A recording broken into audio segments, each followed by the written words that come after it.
So if you remember, we've been talking about the classes and objects and how to write classes. So last time we talked about the UML class diagrams. As I said earlier, you're supposed to, in your first and second reports and throughout the other reports as well, once you start designing your application in your project, you will also be required to come up with the UML diagram of your overall design. So you should understand how it operates and what are the different components in there.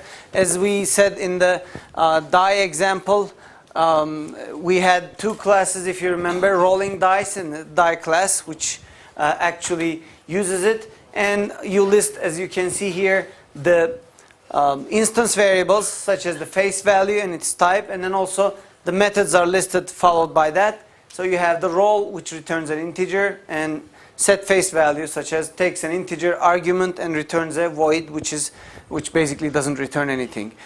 So you will, once you have your project designed, you will come up with this UML diagram to indicate, for a reader to understand how your project or your program, your application actually is implemented in the underlying structure. So in any software product, this kind of graphical representation is important because you would like your consumer or your customer to understand how this operates in internal levels.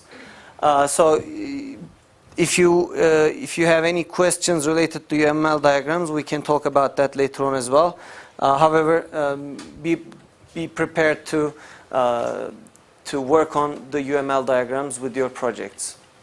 By the way, you should you should have already finalized your groups, and if you have not done yet, you should do it as soon as possible. And if you still are looking for a group mate or you're not part of a group, send me an email because it should be done as soon as possible. The latest is either today or tomorrow, so you should be finalizing your groups immediately. So we mentioned that one of the things that we would like to achieve with object-oriented programming is encapsulation. And when you look into encapsulation, there are two views of an object. One is internal view, where you have the details of the classes implemented using the instance variables and the corresponding methods. And then you have the external view, which is the services to the outside world or the classes that are using it or the rest of the system. We would like to separate these two things and just only provide whatever is needed by the external rest of the system. So we call these services an interface to the rest of the world, the rest of the system, and we will do this by using modifiers, right? The modifiers we use for this purpose are, if you recall, public and private, which indicates what kind of variable you have, what kind of method you have. We will see more of that shortly. So one object can use another object's methods or its provided services, and a client who uses that is going to be able to access those methods that are provided to the object. Any changes to the state should be performed by those methods that are allowed by your object that you're defining it. And we should make this difficult as much as possible so that the rest of the system will not be able to access unless we let them access through the methods. So it should be a self-governing entity when you look at the objects that we are using. So it's in a sense a kind of a black box, as we said earlier, and we have the client that is requesting some services. These are going to be serviced through the methods that we allow the user to client to access, and we're going to manipulate the data as these methods will need to manipulate.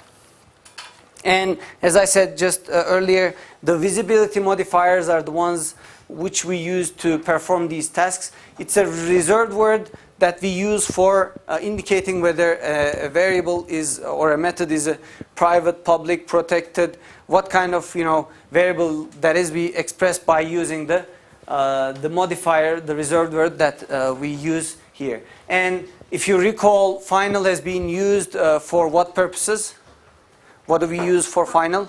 Constant values, right? So if you want to define something constant that is not going to change, we always use the final modifier to indicate that it is going to not change. We also have additional public and private, which you already know, and we also have protected modifier, which is actually the modifier that is used for inheritance, which we will see in the coming lectures. So inheritance will use the protected modifier, which is going to be discussed further on. So normally members of a class that are going to be used by the rest of the system are declared as public, as you know. However, if you would like to restrict the access for a variable, then you are going to declare them as private. If you do not define any visibility modifier, if you just don't mention anything, then you get the default visibility, which is basically the variable being visible to all the package, not the class itself, but the whole package. If it is defined in a package, then this variable will be able to accessed by the whole package. Okay, so that's the difference. That's from public declaration. In private, you allow only to that specific class to access it. However, if you do not mention anything, it will be available to the whole package, but the only package. So if you would like to go ahead and read more details of that, you can do that by going into the appendix that is available in your book. So when you look into the public variables, if you define instance variable as public, that is going to violate the encapsulation. So you will allow the rest of the world to access your variables. So you want to protect that. And to do that, we use private modifiers. And however, for as an exception, if you consider a constant value, since it's not going to change if it is a final value, then you don't need to actually define it as a private variable, because it's not going to be updated anyway, since it is final, right? So you don't need to really consider it to be a private one. You can define it as a public. So it doesn't violate the encapsulation. So when you look into the visibility modifiers, we can also apply these to the methods. So if you have a method that is publicly available, if you want the rest of the system to access it, you define it as a public.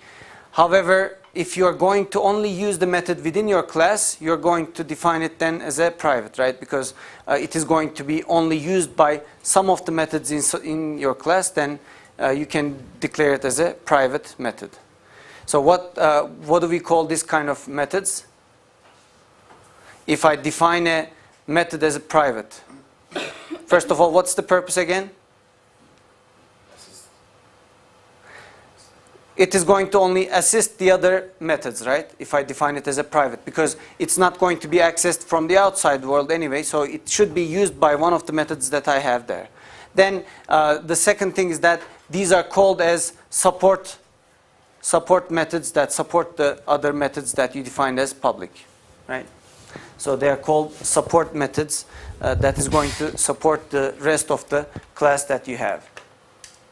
So it is not intended to be called by a client, so it's not going to be used by any client. Then you're going to declare it as a private. If your intention is not to use them outside, you will declare them as private. So when you look into this table, this just summarizes what we just talked. Variables, if you declare them, you violate encapsulation. So you would like to avoid from doing this. Variables to be public will violate encapsulation. However, if you declare them as private, you will enforce the encapsulation. When you come to the methods, if you are declaring public methods, then these are the services that you provide as a class to the outside system, to the rest of the system. Whereas if you define them as private, they're not going to be accessible by a client. Rather, you will just use them in the other methods that you use as a support method. Okay, any question? Again, we will come to protected, and we will identify the differences between public, private, and protected in a later lecture. So as you all know, this part is kind of a review of what you have seen with the CS 101 course, but it's good to remember what has been done. If you recall, we have accessors and mutators in every class that we declare in order to, since we are, since we are not allowing the rest of the system to access our variables, we should provide certain methods that we allow the user or the client to be able to use. So accessor method returns the value of whatever the variable that you have, and then the mutator just updates the value. One thing to note here about the mutator methods is that you would like to enforce certain data ranges in your mutator. For example, if you recall the die example we had, the dice will have from 1 to 6, right? The number should range from 1 to 6, the face value. Then if a certain set method is going to set this to -10, for example, you shouldn't allow this because the range is, the valid range is from 1 to 6, so you would like to preserve that. And in order to do that, you have to have corresponding checks and, corrections. So mutator methods should be correctly implemented in order to correctly execute your class. Usually we call them as getters and setters as well, as in the case of getX and setX, to indicate that we are getting the value or setting the corresponding parameter or the argument within the class. So again, this is summarizing what I just said. For the set face value mutator, which is going to update the face value of your die, in that case, you would like to set it to the value between 1 to max. You can easily do this by, if the user entered, if the method is going to modify this value to a different value, you can just check it and then do a corresponding action afterwards. For example, you could set it to the max value or the mean value according to, if it is negative, you will set it to 1, for example. If it is greater than max, you can set it to the max value. Or you can even say that, hey, this is not within the acceptable range, raise an error, or, give an exception, give some, indication of wrong input to the user. So we will see more of that in the chapter 5 slides. So when you look into the methods that we have seen before, we have certain parts. A method declaration, which identifies what kind of return you're going to have if it is going to return something. And what are the arguments that are associated with this method call will also be there. And obviously you will have a method name which is going to indicate what this method is called. And you have the certain invocation of this method, and this invocation will cause your method to continue execution from this method. If you look into this example here, we have a method that is called compute, and then within this method you have another method, my method, which is going to be called. And when you follow this sequence, it is going to first execute whatever is there before the method call, and then it will jump into the method, execute that there, and then whenever it's returned, it will continue from the point that it was left off. Okay, so these could be different objects or same object, doesn't matter, but you have to follow the method control flow as it goes. Here in this example, you have a main method, and there's an object that is calling its certain method, doIt method. What it is going to do is that it will call this object's method, the doIt method within this object, and then it is going to have another method that it calls. So this will be called, and the object method will be accessed. Then next thing is you do whatever is there and call the help me method, and that returns, obviously it will return back to your main method when it is finished. Okay. When we look into methods, we have method headers that we define. So if you consider the headers we have, here we have the name of the method name, and then the return type we have, and the arguments that are listed followed by the method declaration. These are called the formal parameters. We have formal parameters of the method, and this is the return type. So whenever you whenever you call the method, it is going to copy the value into the formal parameter, and you can use it from that point on. Right? This is something you already know. When you look into the method body, it is going to have its certain method body that it is going to perform the task, and whatever you pass as number 1 will be copied here, number 2 will have its certain value, and then finish execution and return the result. When you look into this example, what are the local variables here?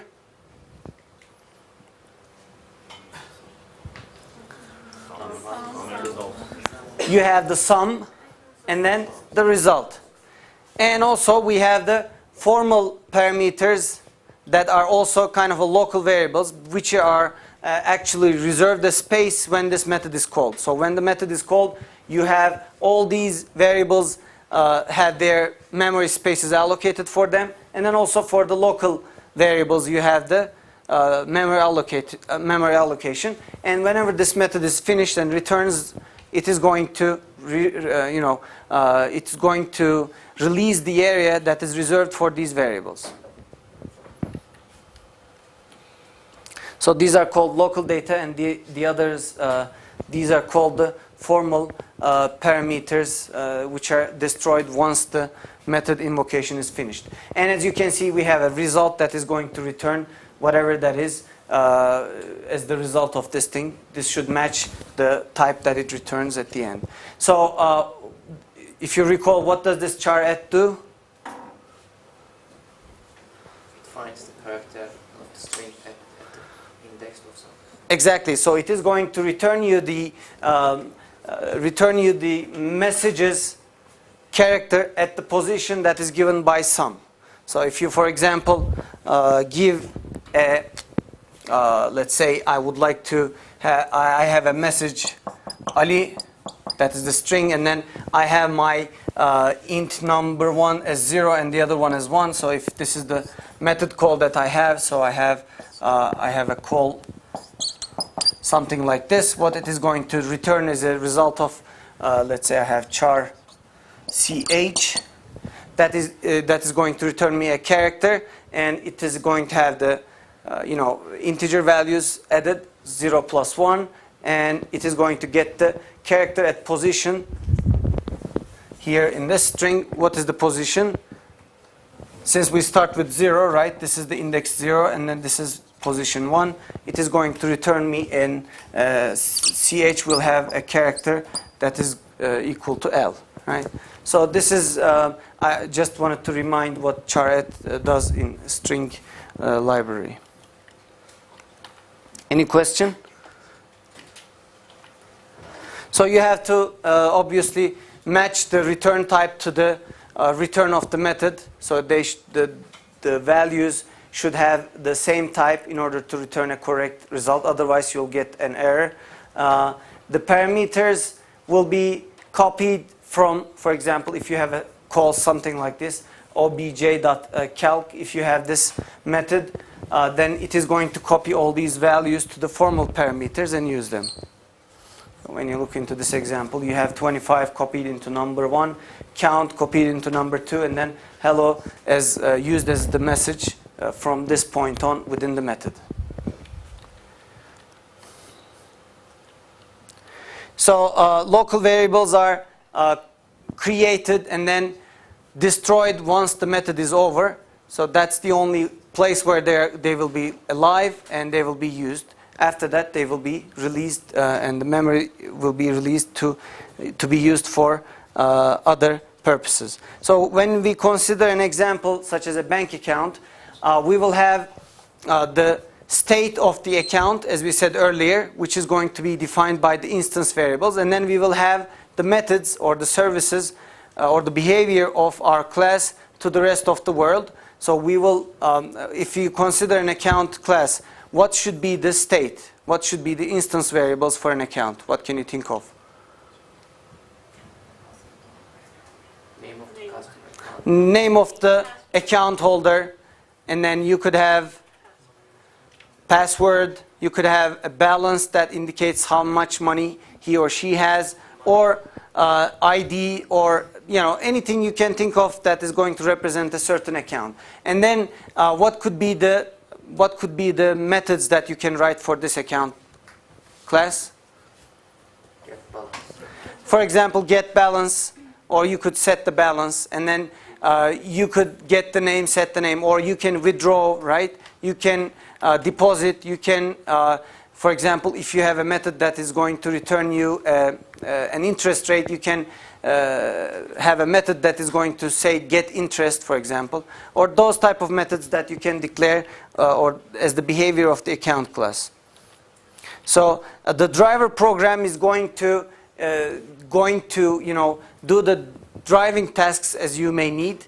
For example, these, as you have done this with CS101, that is going to drive the use of the other components of the class, and then driver program is going to test the parts of the code you have written as you may need.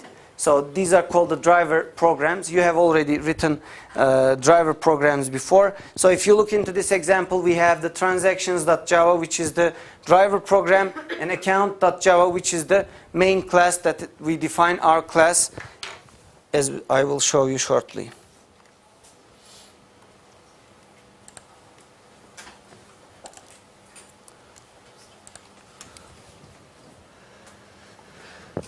So when you look into this example, we see that you have seen this in CS101. You have the number format, which is just going to format a given number according to the specifications that you give.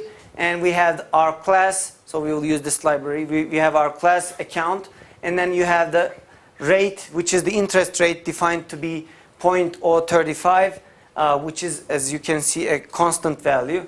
And although it's defined as private, you could have declared as a public variable too.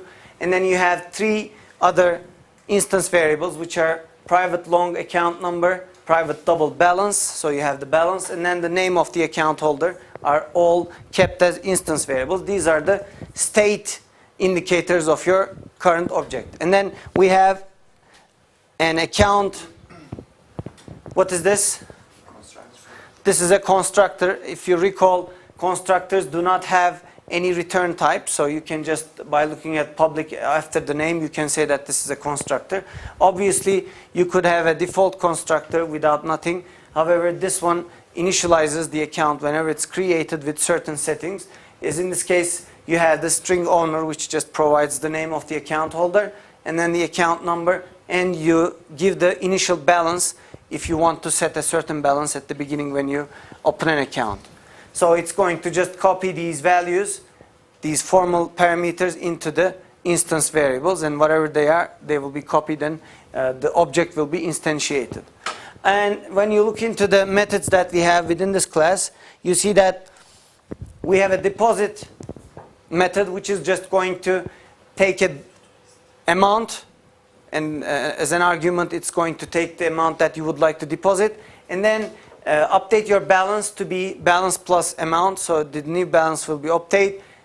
And then if you look into here, there's a return balance, which actually at the end, once you do the update, it also returns the new balance as a result. Okay, so this is useful in the sense that you will be able to see the new balance if you need to, right? You could have just left it as void and return nothing and just update the balance. But the advantage is that if you need to see the last balance after the deposit, you can achieve it by doing so. Okay. The main purpose is updating the balance. However, in addition to that, you also provide a return to indicate the new balance after this deposit. And same thing with the withdraw, except that you have the amount plus the fee that is going to be taken out of the account. So obviously the new balance will be balance minus amount minus fee. So you'll just subtract whatever is withdrawn with the fee if there is any. And again, you return the new balance as a result of this. So you would like to see the updated balance at the end of method call. Add interest, if you look into here, as you can imagine, you add to the original balance the new amount that is coming through the interest rate. So you multiply your balance with the interest rate and obtain the new amount that is going to be obtained by this, and you add it to the balance, so that again at the end you return this as the new balance of the account. Any question? So you have a get balance statement, which just returns the balance, and then you have a toString method, which is going to generate a string for the object that you have.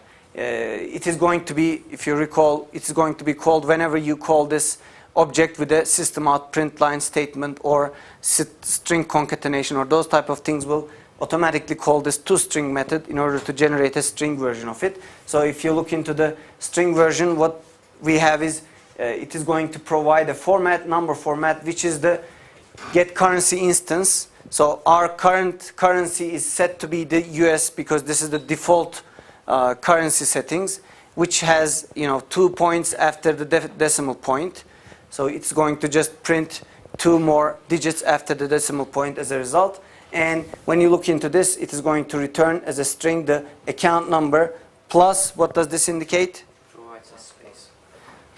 It provides a space, but what kind of space? It provides a tab so that the alignment of the strings will be nicer, right? Because even if something is longer, it's not going to be a problem, so that it's going to provide sufficient space and align them on the same column when you print them if you have multiple lines of code. And you have the tab and the name and then another tab. And what was this backslash called? This is a escape sequence, right? So escape character, so that you mean that you're referring to something else rather than a string. And then you have the FMT, which we just defined as the number format, and we set our balance to be formatted based on this. So it is going to be using the US currency, which is the default currency that we are going to use. So if you look into the transactions class,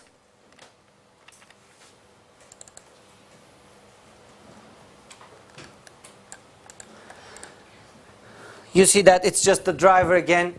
You have the class declaration, and then you have the main method, which is just going to create 3 accounts. If you recall, our constructor was going to have the names, the account numbers, and the balances that they are going to have, initial balances. And these are the 3 accounts we create with account 1, 2, and 3.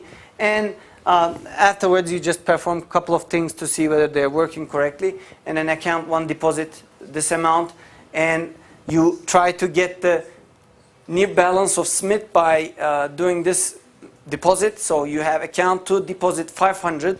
Remember, it returns the new balance as a result of this, right? It is going to add 500 to whatever that is, whatever the previous one was Smith 40, so it's going to return 40 plus 500. As the result, 540 will be the Smith balance, right? So remember, this is returning the new balance, which is 500 plus 40. 540 will be the new balance, and you will see that Smith balance after deposit should be 540, right? Any question? And then you have another call, which is just doing the same exact thing, except that instead of doing this in this fashion, it's doing it in one single line. What it is doing, it's withdrawing from account 2 this amount plus the fee, so the new value, which is 540 minus this minus 1.5, will be printed on the screen. And then, as you can see, all 3 accounts get interest, so you add interest to all these accounts balances, and they will be updated whenever you print the accounts. System out print line account 1, it is going to call the toString method. This one will also call the toString method, and this one, so that all those 3 parameters will be printed on the screen as in this fashion: the number, name, and then the balance, followed by each other. So let's compile and execute this just to see how it is shown.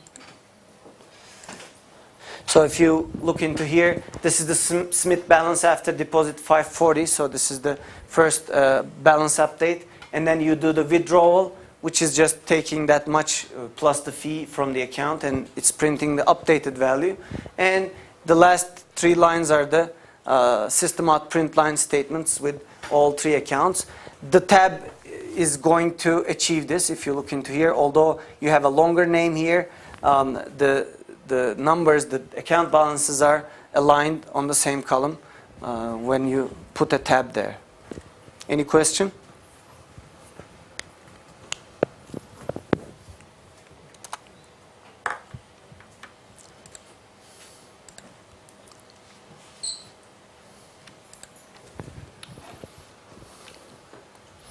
So this is what you will be having in the internal implementation. We will have an object account 1. Whenever you do not call the new, it is just going to have this reserved name but not the space allocated for it. However, whenever you call the constructor with the new statement, then you will allocate the space with the account number balance and the string name that is going to be referring to a memory location with the corresponding string allocated for that person. And then you have the account, same thing, with the number, integer, balance, double, and then you have the name again reserved as a string in the memory. And whenever the program executes, these will be remaining in the memory until you are finished with that object.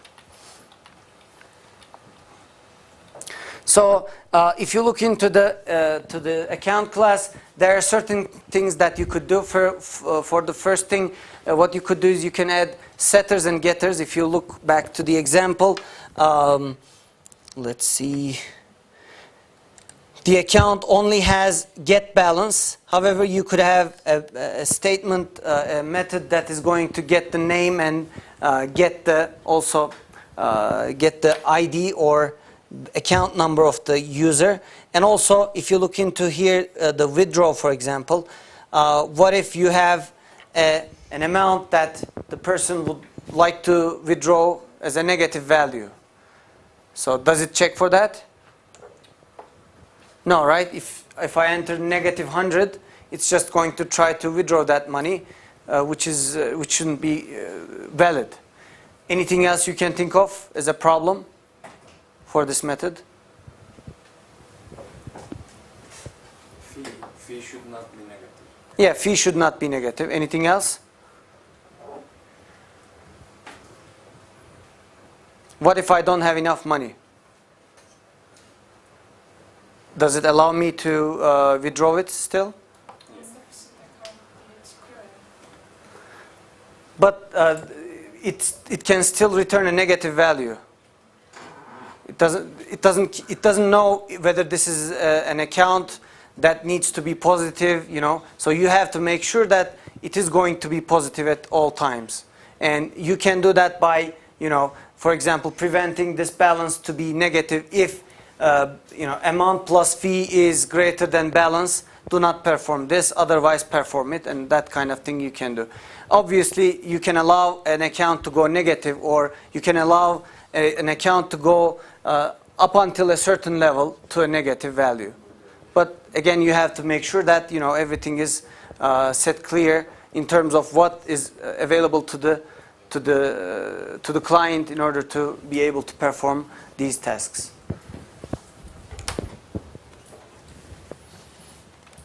So it can still be improved to get a better implementation. So constructors do not have any return type, as I said earlier. This is a common error that has been done, so you should try to be careful with that. In that case, it is going to become like a regular method. And if you do not define a constructor, it is just going to use the default constructor, which is going to set the values to, for example, if you have an integer instance variable, the value will be set to 0. If you have a string, that is going to have an empty string as an initial starting point. So even if you do not define a constructor, it will have initial values set to certain values, such as the default values for integer is going to be 0. So if you consider the die class that we talked before, do you see any problem if you have a default constructor in the die class? So if I don't define any constructor, however, I just let the default constructor be my starting point. It's going to set the face value to 0, so that we don't have Exactly. So the face value will be set to 0 since it's an integer value. However, we would like to limit our range for the face value to be between 1 and 6, which is not going to be the case. So that's why always it is good to write your own base constructor, which doesn't have any argument, anything, but you would like to just initialize them to correct range values. So you should try to add these constructors as much as you can. So we will go into the graphical objects from this point on, and we will add additional graphical components. If you remember, we have talked about the components to draw on the screen and how they're aligned and how we can represent the pixels on the screen. We will add additional components and examples of graphical components onto our repository to implement different shapes and nicer figures. So the first thing that we will do is smiling face program, which is going to draw a face by using the paint component method of the panel. So we will add certain parts of the face and get the smiling face at the end of the program execution. So let's go and check this out. If you go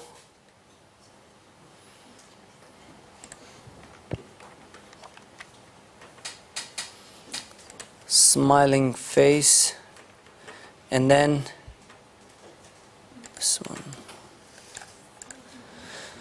So I have smiling face.java, which is, if you look into here,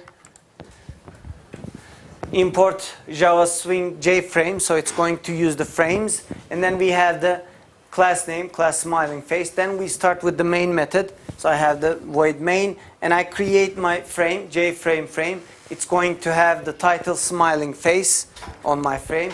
Then I set the default close operation to close the whole application whenever you hit the cross on the right topmost corner, so that it's just going to close. Again, I said this before, but you can do multiple other things along with closing the frame, along with closing the application. You could do additional things, such as, for example, if there are things that you need to save on some location, you can save those before closing, and those type of things you can modify as your needs, and you can come up with a different implementation.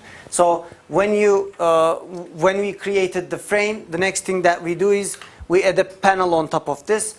We add a panel, however, this is a different panel. If you remember, we have defined our panels as JPanel panel, right? The panels that we used were already defined panels. However, we are using a different panel, in this case, smiling face panel, which is defined by us. So we declare this, and we define this object, we define this class, and use it here in this method and class. So we have the panel, new smiling face panel. I will just show you the code for this smiling face panel.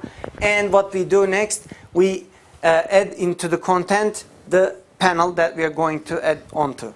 And the next thing we do is we pack it, meaning that it is going to set the size of the frame according to what I have in my frame, the panel. So it's going to exactly fit my frame into that. And set visible true is going to show it on the screen. Again, you could use, instead of set visible true, you could use show method, which is just going to do the same exact thing. Okay? So you don't need to really memorize or remember all these methods by their names. This is not necessary. However, you should try to understand how it actually proceeds and how you can, by looking at the library resources, you can just come up with this kind of implementation. Because there are lots of thousands of methods that you can use for frames and for panels, so you cannot remember all of them.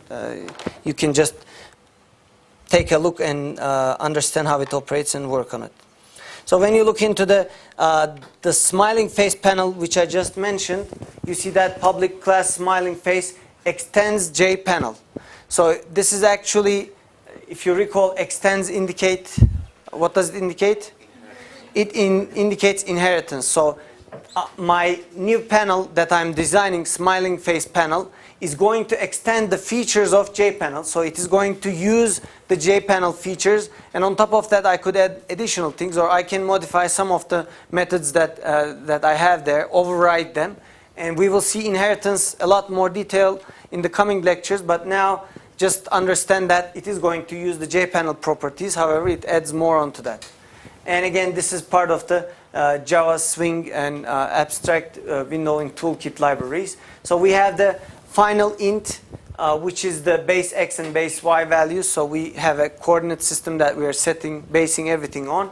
And then we have our constructor. So this is the public smiling face panel. Whenever it's created, it will call this method, set the background to color blue, and then I will have the preferred size set to be 300 by 200, and then I have a font that is created by new font Arial font bold 6. So it's going to have Arial type, bold, and 16 as the font size of my font. So which is going to set for this frame, I'm going to use this font as whenever I like to print something on the screen. So when you say, when you have a text or label, it is going to print them based on this font, because you set the font to be set the font of the panel to be this font from this point on.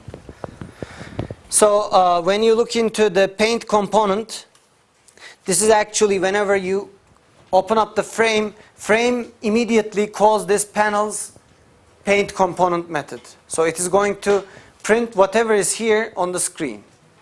Okay, so I have super paint component page. Do you know what super indicates? Super, actually, as one of your friends said, it indicates the parent class.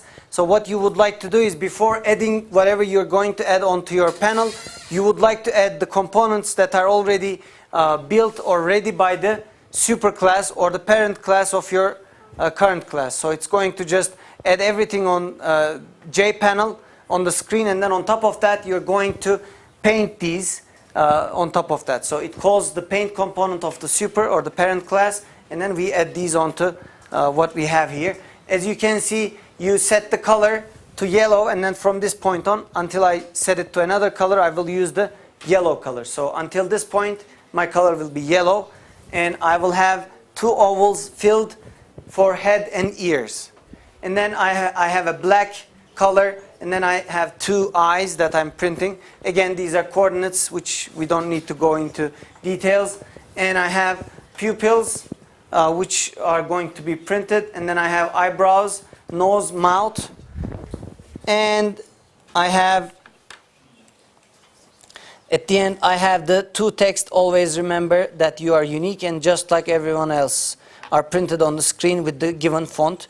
Let's just show this how it executes, so you have an idea what we're talking about.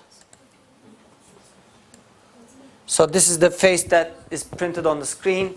This is the first string, and this is the second one. And as you can see, you have the head. How are the ears achieved? How did we have the ears printed on the screen? Since they are filled, they must be ovals, right? Filled ovals. So, but this is a single oval actually. So what is done here is that you have one oval like this, and then another oval like this, so that these look like ears. So this is how the ears are drawn on the screen, and you have eyes, and then pupils are the little circles in the middle, and then you have eyebrows, nose, and mouth. So these are obviously drawn as arcs.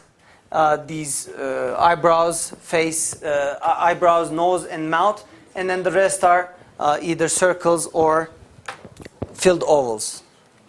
So let's go back and let me show you again.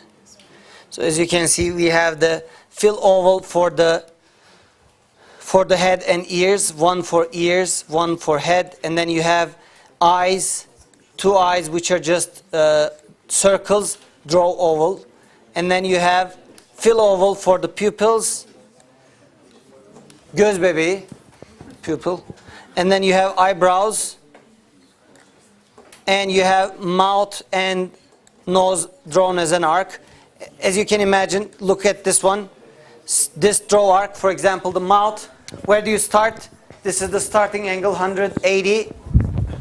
So I have this circle that starts from angle 0. My 180 is here. So I start from this point and I go positive, which means counterclockwise, and I will have 180 degrees, which is going to be the mouth drawn on the screen. Let's give a break and we will continue afterwards.